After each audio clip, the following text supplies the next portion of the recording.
Okay, so now we look at algorithms for causal ordering of messages. So, uh, first of all, what is causal ordering of messages? So let's take up this example as a motivating example here.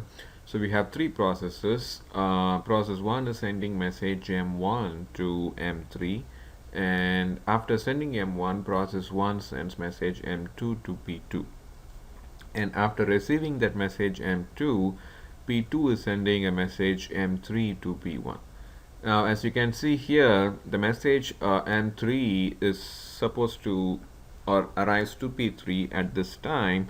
Now, the issue is whether P3 can accept this message or not.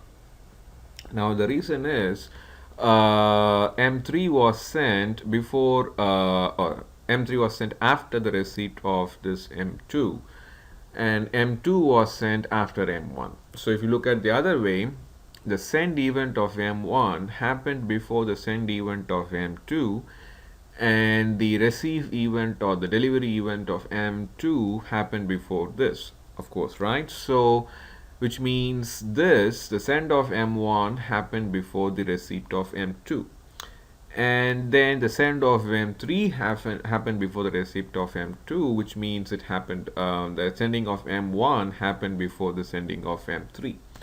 So we have two events where the sending of M1 happened before the sending of M3.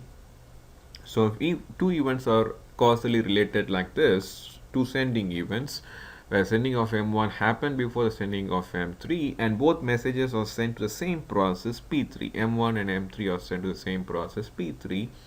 Then the receipt of M1 should happen before the receipt of M3, because if you receive M3 like this before the receiving of M1, which means M1 could have had some information, and based on that M2 would have been sent, and based on that M3 would have been sent. So now P3 gets to know what is there in M3 before getting to know what is there in M1. That's not going to be effective, or kind of it's not the proper way messages should be received and processed. So which means even though if M3 comes to the receiver, and the underlying communication channel at process P3, the message has to be buffered before it can be actually delivered to the application running at process P3. So we have to kind of wait for M1 to come, and then after getting M1, then we can accept M3. Now the issue is, how does P3 knows that some message has been sent to it and it has to wait for it? So the messages that were received by P3 should have that information. So basically M3 should carry some information telling that there is a message that was sent, that happened before the sending of M3, and that message has been also sent to P3, and P3 has to kind of wait for it. So that's the basis of the algorithms we are going to see, that the messages that are sent to a process carry some information that have this causal relationship, and the information that will help a process to decide whether to wait or not for a message. Okay, and decide when to accept the receipt of a message. Okay, so again, so what is this causal ordering of messages? So if we have, say, two events, sending of M1 and sending of M3, they are causally related because sending of M1 happened before sending of M3, and both messages are sent to the same process. Then the message that was sent earlier, like M1, should be delivered first before the message that was sent later, like M3, is delivered. Okay, so that's what we mean by causal ordering of messages. Okay, so now we are going to look at three algorithms to do this causal ordering of messages. The first, and they are named, the first two are named according to the name of the people who proposed it. So we'll just simply call it as Bss algorithm, Birman, Schipper, and Stephenson algorithm, and the other one is the Schipper, Egli, Sandoz algorithm, SES algorithm, and the last one is a more of a generic algorithm. We'll simply call it as a matrix algorithm. So the first algorithm, which is Bss algorithm, is broadcast based. So essentially what it means is, when a process tries to send a message to Only another process, P2, the message has to be broadcast to all the processes in the system. So obviously there's a huge message complexity in terms of like number of messages that are transmitted, but we'll see that each message carries only little information, and also the processes need to store one little state information. So look at that algorithm first, and then we'll move on to that the other algorithms. So we'll look at the working of the algorithm through examples actually. So the BSS algorithm, as I just mentioned, each message is basically broadcast. So we maintain vector clocks here, but one thing that we have to note here is, since the message is being broadcast, whatever I send is known to every other process. So we will increment the vector clock only to send, but not to receive. Okay. So initially the vector clock is 000 across all the three processes that we have here, and now P3 is trying to send a message to, actually we don't need to specify to whom because it's always broadcast, means sent to everyone. So P3 sends a message to P1 and P2. So it broadcasts. So we have the vector clock, the logical clock at P3 incremented from 0 to 1. So this is the kind of timestamp of also this message. So the message that is sent to P2 and to P1 carry the timestamp, which is 001. Now when P2 gets it, P2's local clock value is all zeros, 000. So when P2 compares it, basically it will compare its clock 000 with this and see that 0 is equal to 0, 0 is equal to 0, and 0 is less than 1. So you're basically comparing the two vector clocks. So which means, now you see here, this is the only entry that is one more than this. So essentially that this one, the difference in one also, means that this is the only message that this process did not get, which this process has sent. So there's no problem in accepting the message. So P2 goes ahead and accepts that message. Now when you look at this process, again P2 tries to send a message to P1. So this is a current clock value now, 001, and it's incremented by 1. This is now the entry for P2, so it's incremented from 0 to 1. So this is the clock value of the process P2 when it is sending this message. And this message has this timestamp 011. And this message is supposed to already reaches P1 at this time, but the issue is whether to deliver the message at this time. Now the clock value at P1 is going to be all zeros here until this point. So now when P1 compares that local clock vector clock value with the timestamp of the message, it sees that of course this difference for the second process P2, this 0 here and this 1 means that this is the message that is being newly sent. But P1 also notices that for the third entry, process P3 has sent a message to it that P1 has not yet received, because if P1 has received the message, it would have taken a component-wise maximum of the vector clock values and set it also to 1. So the fact that this is still 0 means P1 did not receive the message that has been sent by P3. So essentially P1 has to wait for that message. So now when this message sent by P3 comes, 001 timestamp, or message timestamp, P1 basically compares this timestamp with this, and it sees that only for the last process there's one more than what it currently knows. So that is essentially this message that's being sent. So P1 can accept this message, and the way when the message is accepted, the clock value of the receiving process, in this case P1, is adjusted by taking a component-wise maximum, which means the maximum of 0 and 0 is still 0, the maximum of 0 and 0 is 0, the maximum of 0 and 1 is 1. So that's how we update vector clocks. So this is the component wise maximum, and 001 is now the new vector clock time at P1. So now what happens is this message that has been buffered here, so P1 can compare the timestamp of the message with its local vector clock. So now this entry is the same, P3's entry is the same, and P1's entry is of course the same. So this is the only entry for which this is one more than the clock value here.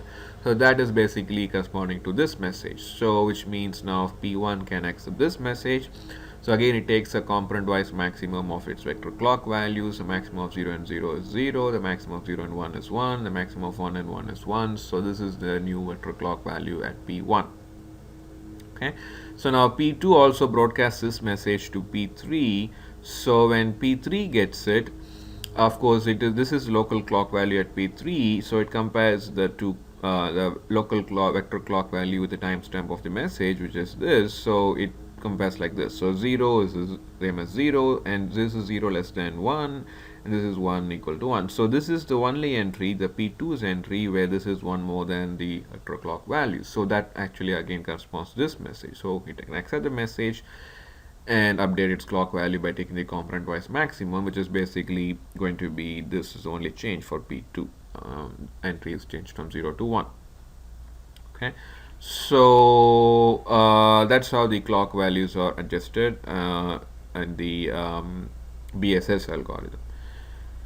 Okay, so let's do one more example.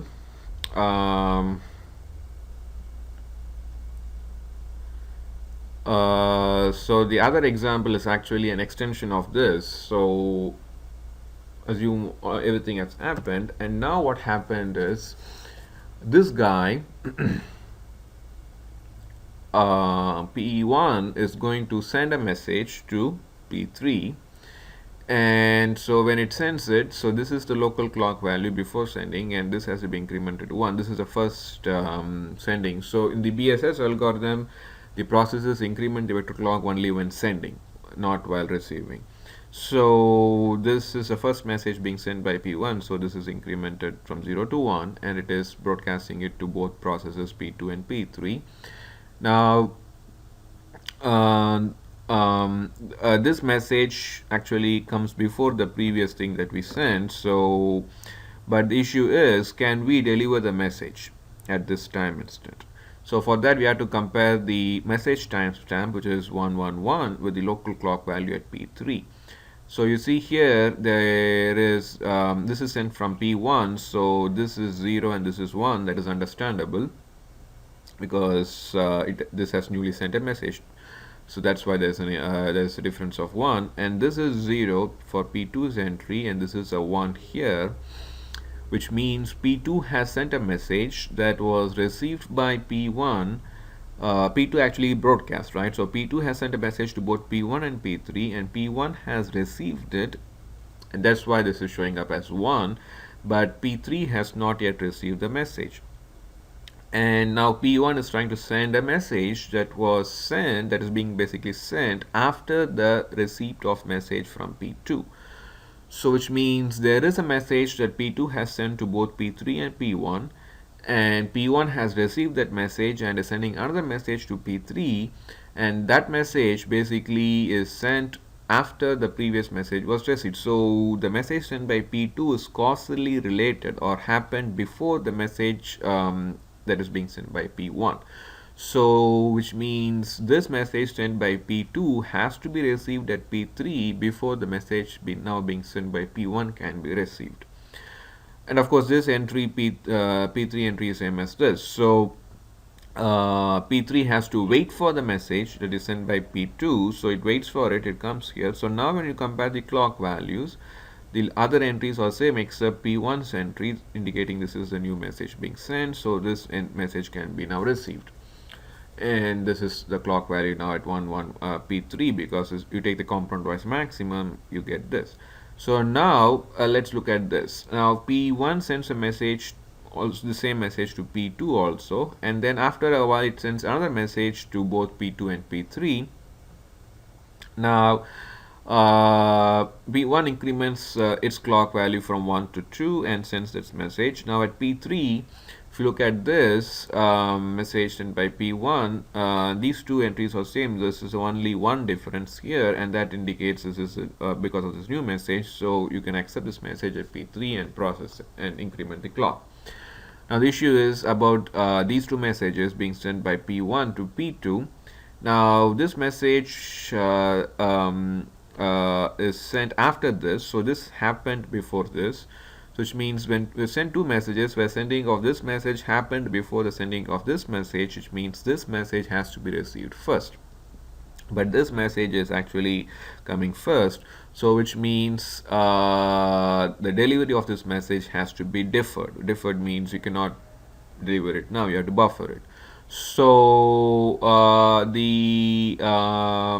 why the reason is, you see here the timestamp of this message is 211. The timestamp at P2 before the receiving of this is going to be 011. So the other entries are same, but you see here this is 0 and this is 2, which means there were two messages sent by P1 and P2 has not received either of them. Actually, the first message that was sent. So which means if this was a 1, that means this P2 can realize that the one difference is because of this new message that is being sent, but it is not a 1 here, which means P2 has to wait until this entry can become a 1. So when P2 gets this message, when you compare these two vector clocks, 0, 1, 1, 1 and this is 1, 1, 1, it's a difference of only 1 here, and that difference is because of this particular message. So you can accept this message and set this clock value, and now when you compare this vector clock with this vector clock, that difference is 1 because that message is now being sent. So now you can accept the buffered message, take a component wise maximum, and that's your new clock value. So that's the example, that's how this BSS algorithm works. So now let's go through the description of the algorithm. So each process basically maintains a vector clock that is incremented by 1 every time the process sends or broadcasts a message. And the current vector clock of a process is going to be the timestamp of the message, as we know. So when a particular process Pi gets a message from process Pj with timestamp Tm, like as you see here, when somebody sends you the message, that should be the only event that you should not have known until that time. The other messages that were sent to you by the same process or by other processes should be known to you. So that's what this means. They should differ by only a factor of 1, and that should be because of the new message that's being currently sent. And all the other message entries should be greater than or equal to this, because you should have known at least what the sender has known.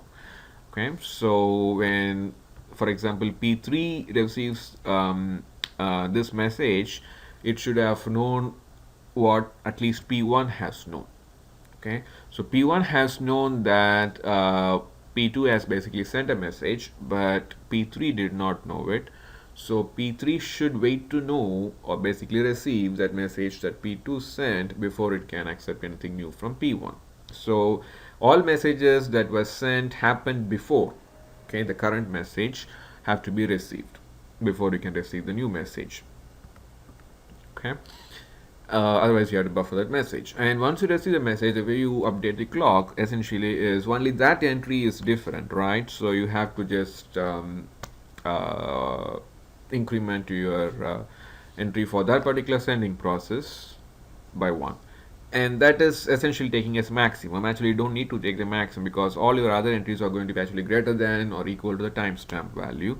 So the only entry you have to actually update, as you can see here, when you receive anything, the only thing that you have to change is that increment by 1 for the sender's entry. So even here you increment by 1 for P2, and then for P1 you increment by 1, and then for, again, this is for P1, this message, you increment by 1. So that's the only increment you are doing or change you are doing in the vector clock. So when you analyze the complexity of the BSS algorithm and other overhead, the storage overhead, each process has to essentially maintain a vector clock, and so there are n integers in the vector clock. So the storage overhead is kind of a type bound, that of n, And the message size is so each message has to again carry a timestamp, and that's a clock of n integers, so that's again theta of n. And the number of messages sent per communication, this is a broadcast based algorithm, so even if you want to send to a specific process, you have to broadcast to all the processes, so that's again theta of n. So n is the number of processes here. So that's the BSS algorithm.